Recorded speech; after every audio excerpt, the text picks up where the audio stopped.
Bitcoin. So again, off the top of the three, A down, B, I've changed the way I'm counting this move down.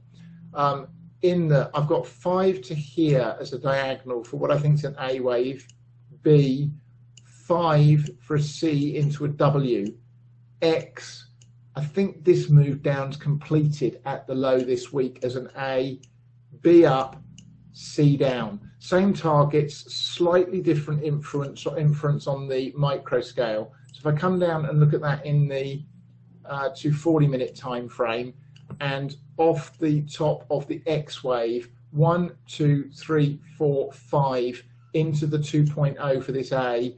This move up to me looked like 5 for an A, looking for a little bit lower in the B, and then up. There's the target region for this B wave before we come back down again in Bitcoin. And then hourly, so let me just zoom that view in. So the hourly chart, there's the 5 up that we saw into that peak, which is what makes me think that we're in this B wave here. A down, it has hit the 50% retrace. If we take out 66.20, the target becomes this blue box up here.